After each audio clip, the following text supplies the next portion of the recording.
bien, bonjour à tous, merci d'être présents. Donc aujourd'hui, nous allons présenter une opération d'accession sociale réalisée par 4 coopératives. On a tendance à dire que pour les coopératives, c'est habituel de coopérer, mais ce n'est pas toujours facile. Donc les coopératives qui interviennent, c'est les habitations populaires, dont je suis le directeur général.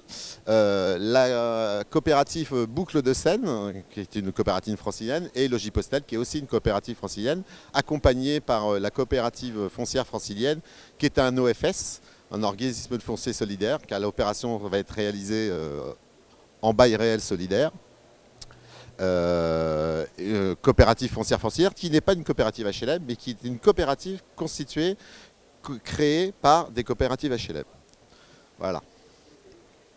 Donc un petit peu une présentation. Donc c'est une réponse à un appel à projet de la collectivité, la ville de Gonesse, sur un terrain de l'EPF.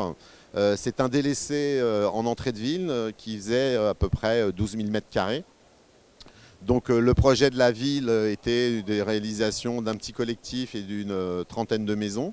Et donc plusieurs promoteurs et organismes HLM étaient appelés à réaliser cette opération avec une volonté de la collectivité qui dépasse 50% de logements sociaux, de faire des logements en accession. Donc on voit la délimitation, on voit bien que c'est en entrée de ville. Dispositif un peu particulier puisqu'on est en dispositif cœur de ville, donc avec des financements assez importants d'Action Logement sur l'opération. À prendre une photo, donc je me recule, pardon. Non, je crois que je gênais. Donc je vais vous montrer après. Voilà. Donc on était, je crois, 8 sociétés à concourir. On était quand même assez persuadés de gagner puisque c'est nous qui apportions les meilleures conditions et surtout on pouvait bénéficier en fait grâce à l'EPF de la décote logements sociaux qu'on dit, la décote SRU, puisque l'EPF reverse aux opérateurs les amendes SRU des villes carencées. Donc on pouvait bénéficier d'une décote sur le foncier de 300 € par m² de surface utile. Voilà. Donc une fois qu'on avait tous ces éléments, on avait aussi les éléments des subventions qu'on pouvait obtenir d'Action Logement et de la région, on a décidé de faire un programme de 42 logements, alors qu'à l'origine on nous demandait moins de 40 logements, mais on a décidé de densifier un petit peu. Il y avait une réelle volonté de densifier. Donc avec un petit collectif de 11 logements et 31 maisons en bande. Voilà. La particularité, c'est que la collectivité avait demandé qu'il y avait au moins trois logements adaptés. Donc en général, les logements adaptés, c'est ce qu'on met dans le collectif, on essaie un peu de les cacher. Donc nous, on a pris le parti pris que les logements adaptés soient des vraies maisons de plein pied, de 3 pièces, et qui nous permettaient, donc vous voyez, elles sont là et là, c'est les seules maisons qui n'ont pas de toit. Donc c'est des maisons T3 de plein pied qui peuvent bénéficier en fait de ce qu'on appelle des logements adaptés. Ce qui nous permettait aussi, et donc ça a vu avec l'architecte, d'éviter les vues et les contestations avec les voisins. Donc c'était aussi une solution pour nous permettre d'avoir, parce qu'on était quand même dans un quartier pavillonnaire, des contestations avec les voisins. Donc voilà, donc on a gagné. C'est très bien, avec l'architecte Louis Tequi, et on avait répondu avec une solution bois de l'entreprise Cruard.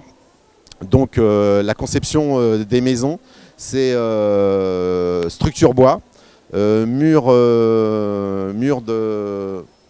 en pierre en briques de terre crue, pardon, et en isolation en paille de chambre. J'ai l'habitude de dire qu'on faisait les maisons des 3 petits cochons, hein, c'est briques, bois et paille. Voilà, avec un mode de chauffage individualisé avec des poêles à pellets. Voilà, donc on est très loin. Donc 42 maisons avec des plus ou moins grands jardins. Les maisons, ça va du T3 au T5. Donc voilà. Et puis l'idée aussi de refaire un cheminement qui n'existait pas, le chemin vert, hein, Via Viridis, c'est en latin, chemin vert. Voilà. Donc une certaine densité, mais Voilà, 42 maisons aujourd'hui, enfin 42 logements sur 10 000 mètres carrés, on pouvait faire un peu plus. Mais comme on vous l'a montré, c'est qu'il y a une nationale là, enfin une départementale assez passante. Et donc une partie du foncier va être utilisée pour faire un merlon pour faire moins de bruit, pour que les acquéreurs soient moins gênés. Voilà. Donc vous voyez les logements plutôt bien adaptés, avec tous un petit jardin, un petit cellier pour ranger les pellets de bois. Voilà. Alors, quelques éléments financiers. Donc la valeur foncière, on est à Gonesse, donc on est en zone quand même pas extrêmement tendue. Donc voilà, la valeur foncière c'était 1 130 000. Le coût des travaux pour les 42 logements c'était 8 millions, presque 9 millions d'euros. Quand je vous mets la valeur foncière, c'est après la décote de 300 € de mètre carré de surface de l'EFIF. En réalité, le foncier, on l'a acheté plus cher qu'il ne valait, puisque l'EFIF, on ne pouvait pas l'acheter en dessous de 200 € de mètre carré de surface utile. Donc c'était un calcul un peu compliqué, mais en fait c'était une bonne affaire à la fois pour la collectivité et l'EFIF, parce qu'on a fait une proposition financière supérieure aux autres promoteurs qui étaient appelés à répondre sur ce projet. Mais avec la décote, finalement, le foncier, in fine, est moins cher. Le foncier sera acheté par... il a été acheté d'ailleurs... non, enfin, je ne sais plus. Il a été acheté par la coopérative foncière francilienne très récemment. Voilà. Et on aura une redevance mensuelle de 1,20 €. Donc on a tenu à ce que la redevance soit assez basse, puisque les logements sont plutôt grands. Je rappelle que les maisons font à peu près 100 mètres carrés, enfin 95 mètres carrés, les grandes maisons T5. Particularité de projet, il n'y a pas de studio. Particularité aussi, c'est que dans le collectif, on va jusqu'au T6. Voilà. Le coût des travaux, presque 9 millions. On a bénéficié de la subvention de la région qui existait encore à l'époque. Donc on a eu les 5 000 € parce qu'il s'agit d'un logement BRS et qu'on a été rajouté 3 fois 500 €. Je ne me rappelle plus pourquoi on a eu 3 fois 500 €. C'est en passif. Enfin bon voilà. C'est des améliorations environnementales qui nous ont permis d'augmenter la subvention de 1 500 €. On a encore une petite subvention supplémentaire puisqu'on bénéficie de 25 € par mètre carré de surface de toits qui sont végétalisés. Mais bon, on ne l'a pas intégré parce qu'il n'y a pas tant de toits végétalisés. Et puis, la grosse subvention qu'on a obtenue, c'est la subvention d'Action Logement, puisque nous sommes en dispositif cœur de ville. Et en dispositif cœur de ville, tous les produits en accession, notamment les produits en BRS, sont subventionnés à hauteur de minimum 15 000 € par Action Logement, qui peuvent être... on peut demander plus, donc nous on a demandé 20 000 € parce qu'on estimait que notre projet avait des qualités environnementales qui étaient supérieures à ce qu'on faisait habituellement.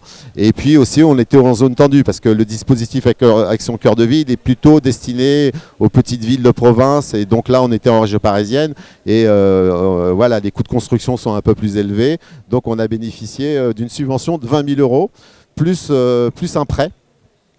Un prêt à taux zéro sur 3 ans.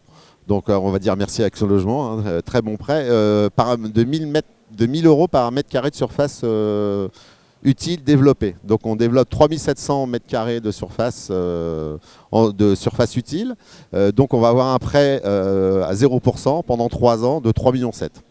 Donc voilà, donc c'est quand même très intéressant. Donc ce qui nous permet de réduire les frais financiers, donc in fine de baisser le prix de vente avec un prix de vente à 3 400 € du mètre carré, alors que le marché sur ce territoire est autour de 4 500, 5 000, tout dépend un peu dans le quartier où on était. Comme on est en plein centre-ville, on est plutôt sur un quartier à 4 700. Voilà.